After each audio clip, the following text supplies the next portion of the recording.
Hi guys, it's Matt here from MCS-books, and today I'm here to do a bit of a different video. Basically, what has happened is that recently, lots of new books have come into my life. I have recently started a new job. I am now a part-time bookseller at my local independent bookstore, which is all very exciting. So sometimes, because it is a bookstore, the publishers will send the store proofs in order for the booksellers to kind of get used to reading what's coming out and in order to help the customers ultimately. So there's been a few proofs that I've got from there, although I'm not going to be talking about any of them today.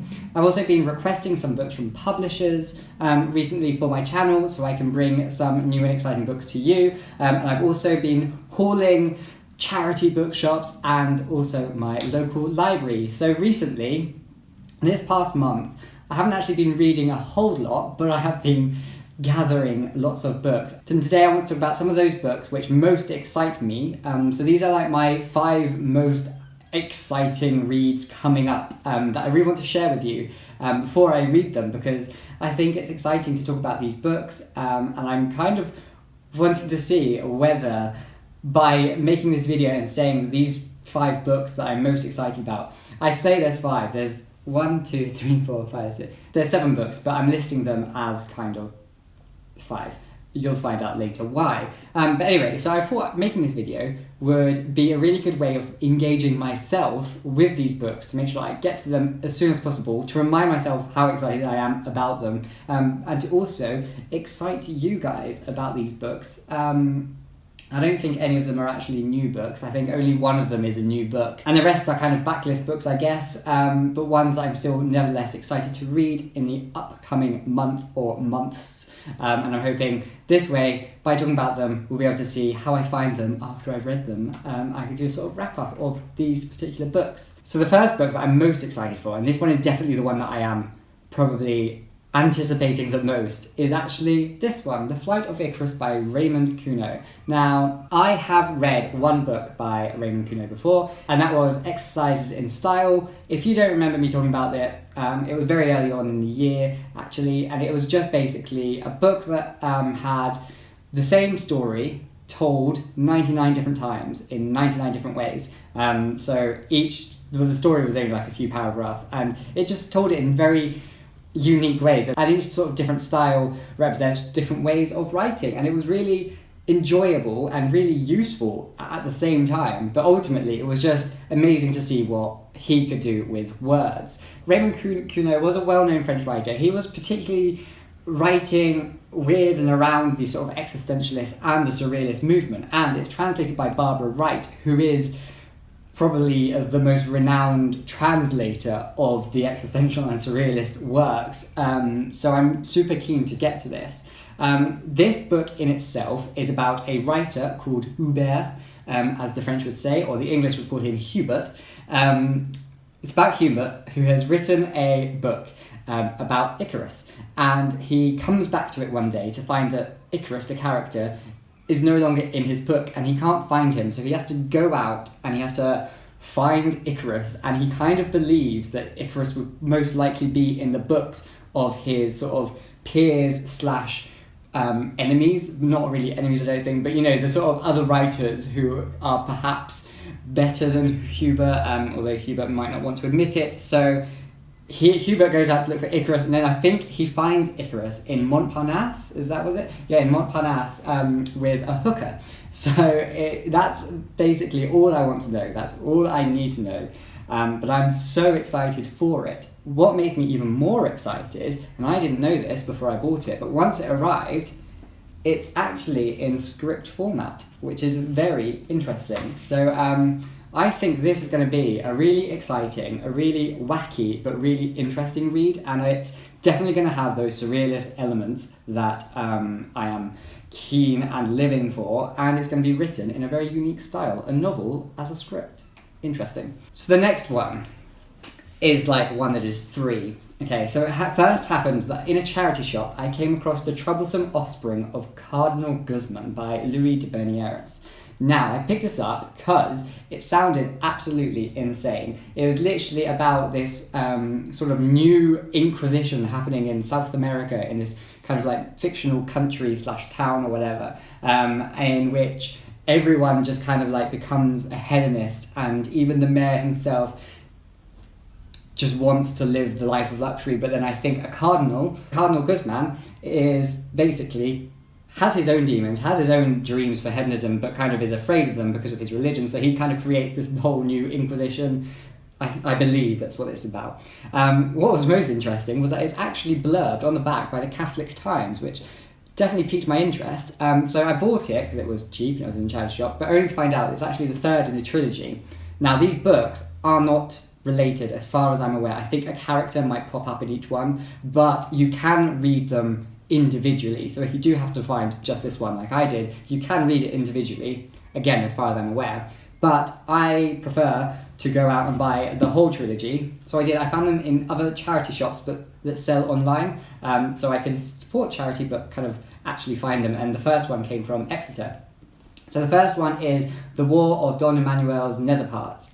This one, again, sounds absolutely exciting. It's like it's a sort of farcical, magical place in which a woman directs the town's water system into her back garden so she can have a swimming pool, and then kind of like the class war and everything that comes out of that. And the second one is Señor, Vivo and the Coca Lord, and this is just about like the war on drugs, but in a very satirical way as far as I'm aware. Now, all three of these books are part of the Latin American trilogy, I think, or the South American trilogy, something like that, in which Bernières, who is a British author, kind of wants to pay homage to some of his most favourite Latin American writers, such as Gabriel Garcia Marquez, who within that magical realism world and writing style, but he kind of wants to make it a little bit more fun by the sounds of it and satirical, and kind of point out real world troubles within Latin America through the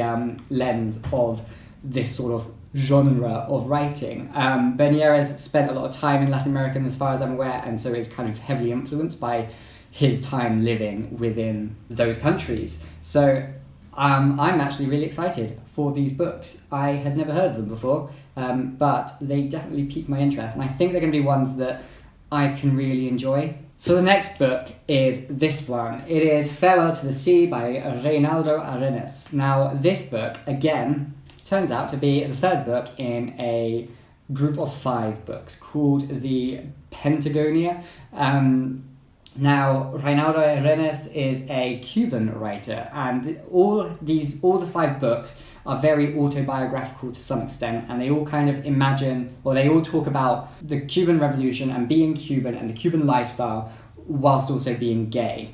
And I believe that every single story talks about a different character at different ages of life, and they are all, I guess, coming to terms with their sexuality in some way or some form, and they all represent Arenas' kind of his experiences of growing up. I'm assuming he's gay, I guess. I make the assumptions because the book is autobiographical and about gay men. Again, I didn't know this was part of a group of 5 when I bought this one. I scouted this one out because it sounded so amazing. It is set in a sort of apocalyptic Cuban under Castro's regime, in which a couple go on holiday. I guess they go out of Cuba. They go on holiday.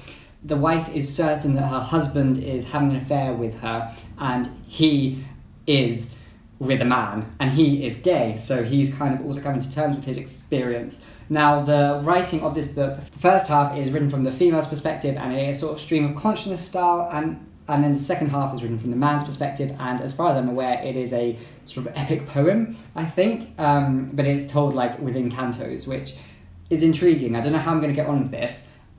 Having known that it was the third in the series, again, I don't think you have to read them in order. I think they can stand alone as books, but I really want to get all the other 4 now. However, these ones aren't published in the UK, so this is actually an American edition, and it's really, really difficult to get my hands on the other ones, but I'm very much excited about this one. I think it's going to be a read like a read that I haven't read before, if that was the way of saying that. It's going to be nothing like I've read before, and I think it's going to be very exciting. I am just a bit nervous about the style of it. So the next 2 books were actually inspired by Winnie from Loose Reviews. Now, Winnie is a new booktuber, and her channel is still very small, so if you are interested, definitely, I'll link her down below. Go and check her out, subscribe, watch her videos that she's done so far. She seems absolutely lovely and she has some really interesting books. But Winnie is very much a fan of travel writing, non-fiction travel writing, and that's something that I have read before and enjoyed before, but haven't read for such a long time. So seeing her talk about it very much inspired me to kind of get back into travel writing. So I picked up 2 books now. The first one is from the library, and that is The Land Where Lemons Grow, The Story of Italy and Its Citrus Fruit by Helena Attlee. Now what I like about travel writing is when a travel writing book actually has like a purpose. So for example, my favourite is The Lotus Quest, which is a travel writing journal of travelling through Japan, but whilst tracking the history of the lotus flower within Japanese culture. So things like that, that sort of travel writing really inspires me. I did recently read Wild Coast, which I didn't enjoy because whilst it gave me a very good history of a part of South America that I am not very well versed in, it just seemed pointless and it seemed quite disingenuous and it was just a bit boring otherwise. So this one I'm intrigued by because it's going to be travel writing about through Italy, through the history of lemons and of how lemons became part of Italian culture and Italian life, but also there's going to be recipes in here about ways to use lemons. So for me, this kind of ticks a lot of boxes I didn't know I liked being ticked, so I'm definitely keen to get this one. It's from the library, so I'm going to have to read it soon, but yeah, it sounds interesting. We shall see though how it turns out. And the last one is one that I have been admiring on the shelves at work for such a long time, and then my colleague was like, well, we'll ask the publicist to see if they can send us the shop a free copy, you can read it and then you can start pitching it to customers. So we did, and the publicist was very lovely and sent a copy of The Immeasurable World, Journeys in Desert Places by William Atkins. Now this is, again, travel writing about deserts and journeying through deserts and the places and the people that survive in deserts. So, you know, that is definitely something that I haven't read about before, and it doesn't actually focus on just one place. It travels, I think, all over the world to all the deserts, I guess. To all the deserts? I'm assuming so. But anyway, to various deserts and the things that happen within these deserts, I guess, and his experience of travelling through these desert places. So again, it's going to be absolutely fascinating, and it will be nice to get a glimpse of lots of different cultures within a landscape that is very much the same, and to figure out and to see how different cultures and different people survive within the same landscape and such a difficult landscape. So super keen, and it's just so beautiful, this cover. Absolutely love it. It is a hardback though, which is new to me, so we'll see how that goes. I might not be able to read this one in the bath. They are my top 5 books that I'm most excited for coming up in the next few months. If you've read any of these books, please let me know down below how you found them, because they're not really books that people talk about on BookTube and ones that I haven't actually seen people really engaging with. So I would love, if you have read them, to reach out to me. If you haven't read them and they take your fancy, also let me know, and maybe you might be keen to get some in the future. So yes, that is everything for today. Thank you for watching. If you did like this video, you can always give it a thumbs up, and if you haven't yet already, you are more than welcome to subscribe and watch more bookish content on my channel. Thank you again for watching, and I'll see you next time with another video. Bye bye.